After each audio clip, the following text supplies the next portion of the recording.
Dengan prak petir tadi itu, guntur tadi, itu pecahlah. Guntur pun besar segala menjambat. Prak. Duduk di depan pintu. Nanti kalau kamu besar, ya, kamu susah cari jodoh.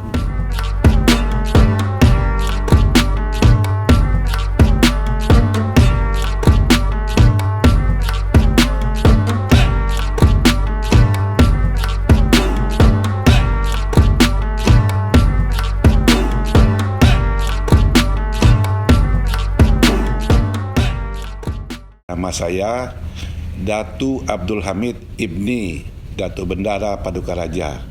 Jabatan saya adalah pemangku Sultan Kesultanan Bulungan. Yang seperti kita ngomong tadi, bahwa itu bukan sejarah ya Datu, ya lebih ke cerita rakyat. Ya, cerita kayak legenda ya. Nah, mungkin bisa diceritakan sedikit Datuk, sepengetahuan Datuk terkait legenda telur pecah, dan saat ini tuh dijadikan tugu Datuk di Jelarai sana Datuk. Ya, betul. Baik ya, kalau Kesultanan Bulungan tidak bisa terlepas dari legenda Akuanyi. Akuanyi ini seorang kepala suku Kayan Umapan, ya. Dia punya istri tapi tidak berputra. Dia memimpin 80 orang di Sungai Longpayang di atas Long Pesok. Long Pesok maju sedikit lagi, Long Palban maju sedikit lagi, di situ tempatnya. Nah, suatu hari dia berburu. Biasa orang-orang pedalaman itu berburu dengan anjing. Jadi hari itu rupanya sial, tidak ketemu apa-apa gitu. Ketemu bambu betung ya. Bambu betung begini, bambu itu kan panjang, baru ada potong-potongannya kan. Nah, dia lihat, tapi bambu yang ada sekarang ini terpotong. Beda dari yang lain gitu. Dia yang terpotong ya. Nah, sebelum dia ngambil bambu tadi, anjing ini menggonggong. Jadi anjing itu kan secara ya, apa itu? Dia punya itu tadi ya, ada cukup kuat dalam masalah mistik gitu ya. Iya, betul. Ya, mistik tuh. Saya kurang hafal bahasa-bahasa, sudah lupa saya. Dua sudah. Jadi sebelum dia mengambilnya, dia anjing menggonggong, diambil. Nah, taruhnya di belakangnya. Di belakang ini anjat. Orang pedalaman tuh pakai anjat. Iya, anjat. Nah, ya. Kalau kita sekarang gendongan lah ya, gitu. Tas gitu, dia anjat. Nah, setelah pulang ngomong sama istrinya, tidak mendapatkan apa-apa. Nah, besok hari pergi lagi. Jalan tahun gunung sama anjingnya. Ketemulah dia sebuah telur. Telur itu berada di pohon jemblay namanya. Suatu pohon jemblay seperti tunggul. Ada telur di situ. Nah, sama juga anjing inilah yang menyatakan bahwa ada telur itu begitu. Jadi dia lihat gue bilang anjing, dia melihat. Nah, diambil dia juga telur itu bawa pulang. Taruh di pada dapur. Nah, orang pedalaman, orang Bulungan itu dulu pakai kayu masak. Jadi ini para-paranya ini rak piring gitu ya. Iya, kayak rak piring ya. Di sini dia masak, di atas ini ada pada dapur. Oh, iya. Kayu yang basah tuh taruh di atas. Iya, tahu, saya tahu. Nah, setelah dikering, taruh di bawah. Taruh. Jadi tidak perlu dijemur kayunya. Iya, betul. Nah, kalau kita sekarang kan dijemur kayunya kan susah. Betul. Orang dulu tuh realistis aja itu membuat bagaimana tidak menjemur kayu. Betul. Basah taruh di atas. Dan sekarang masih ada yang seperti itu, Datuk. Ada, orang pedalaman basahnya begitu. Jadi esokan harinya setelah dia tidur satu malam, guntur pun besar segala menjambat. Prak. Dengan prak petir tadi itu, guntur tadi, itu pecahlah telur tadi dengan bambu tadi. Nah, besok harinya ada seorang orang menangis, bayi menangis. Di Kotol Lamin itu tidak ada ibu-ibu yang melahirkan. Nah, Lamin itu panjang. Satu kampung tinggal di situ. Di Lamin itu panjang segini ya. Rumah panjang orang. Rumah panjang dibelah dua. Ini dia punya halamannya panjang. Kalau 200 meter 200 meter lah. Baru kamar-kamar, sekat-sekatnya kamar.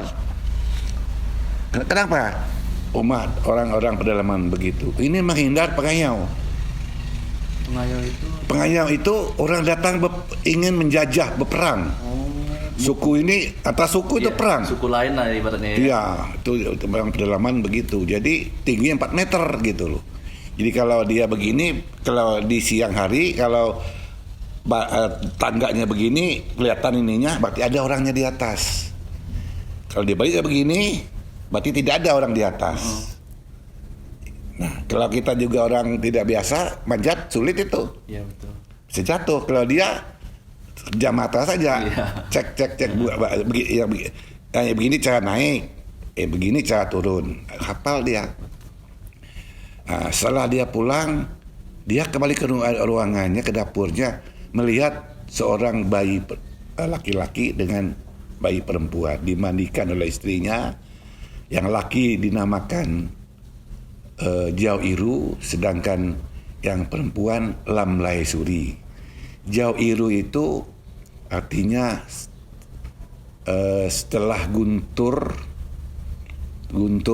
dia lahir gitu loh. Setelah guntur besar dia lahir, artinya gitu. Cuma ada arti kata-kata yang bagus gitu. Saya garis besarnya kurang lebih seperti itu. Kurang lebih seperti itu. Sedangkan yang seperempuannya Lam Lai Suri. Karena dia tidak tidak bersaudara, dikawinkan. Nah, setelah dikawinkan, dia melahirkan seorang anak. Bentar Datuk, saya potong dulu Datuk. Ya. Saya kurang ngeh Datuk. Berarti ada 2 telur Datuk ya? Ada 2 telur. Telur pertama yang dari bambu tadi, yang kedua dari telur tadi. Oh iya, betul. Telur biasa gitu loh. Okay. Cuma berada di atas tubuh, beda tempatnya. Kalau pohon bambu tadi di rumpunnya kan di tempatnya tumbuh, sedangkan ini di tunggul pohon jemblay. Pohon jemblay itu saya belum tahu juga bagaimana ceritanya. Dilanjut tadi Datuk. Jadi dikawinkan. Nah, setelah dikawinkan, lahirlah anak mereka. Lahirlah cucu-cucu Kuanyi.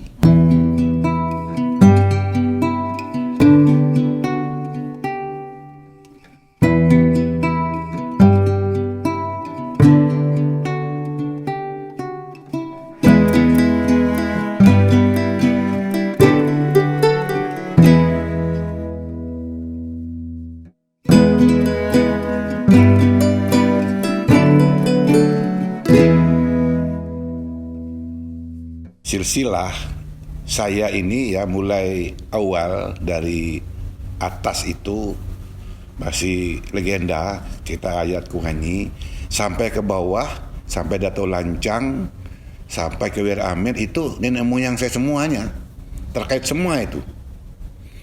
Walaupun Raja Bulungan ini ya dari legenda Kuanyi sampai Asung Luan tuh dia turun menurun gini, satu segini. Nah, begitu Dato Lancang sudah mulai bergeser dia, cucunya, anaknya ke bawah gini. Jadi tidak seperti Jogja yang terus turun menurun. Sehingga Kesultanan Bulungan ini kerabatnya banyak. Kalau dihitung ada 2.000. Kalau yang atas tidak ada yang di bawah 2.000 ini. Betul. Karena di bawah ini sudah bukan orang Bulungan lagi, Jawa sama Jawa.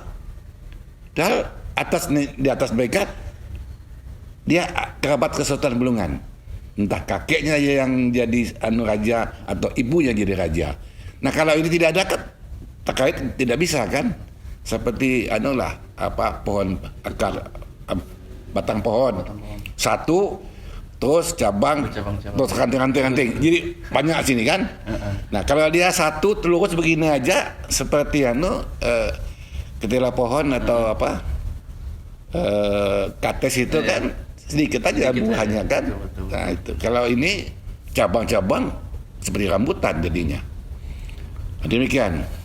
Sebenarnya Datuk, ada yang membedakan nggak Datuk sejarah di Kalimantan sendiri sama sejarah di Jawa itu Datuk? Ya, kalau kita melihat begitu ya, ada juga perbedaan, ada juga yang kesamaan. Ya, seperti di Bulungan ini, Kuanyi itu tidak bisa dilepaskan dengan Kesultanan Bulungan. Itu merupakan legenda. Ya, seperti di Jawa saja ya. Di Jawa kita kenal dengan cerita Roh Jenggrang, yang mana seorang ibu tahu bahwa itu anaknya, tapi dia mau ngambil ibunya tidak mau kan, sehingga dia membuat aturan kalau kamu bisa membuat patung 1.000 atau 100 di sekeliling patung Candi Borobudur di Prambanan, kamu bisa menikahi saya. Hanya gagal. Nah, makanya sumpahnya lah mamanya, ya jadi gondang ada gondang di dalam patung Prambanan itu legenda kan, ya, tidak mungkin lah. Sama juga Bolongan, seperti kita tahu di Jawa Barat ada Gunung Tuban Perahu, sama juga itu ditendang, ya kan, itu legenda. Tapi ada begitulah orang-orang tua dulu membuat suatu perbedaan, persamaan atau suatu bandingan atau bagaimana membuat suatu hal-hal yang bisa akal diterima gitu. Iya, betul. Contohnya saja, kalau di Bolongan dulu, kalau maghrib orang tua ngomong sama anak cucu, kamu jangan duduk di depan pintu. Nanti kalau kamu besar, ya, kamu susah cari jodoh. Nah, itu kata-kata kiasan saja. Iya. Ya kan? Nah, kalau anak sekarang kamu bikin begitu, susah diterimanya, sudah tidak zamannya lagi. Iya, betul. Tapi kalau dulu kamu ngomong sama anak-anak itu begitu sama dia, jangan kamu duduk di pintu, gitu kan? Nanti kalau besar kamu tidak dapat jodoh.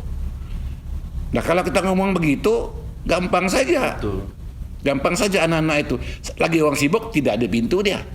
Begitu orang tidak ada, dia duduk di pintu juga dia. Nah, tapi kalau dibilang tidak ada jodohnya, dia akan rasa takut, mesti ragu. Begitulah orang tua dulu memberi suatu kiasan kata-kata itu. Pribadi saya kurang juga ya dalam bahasa Indonesia. Ini begitu kira-kira.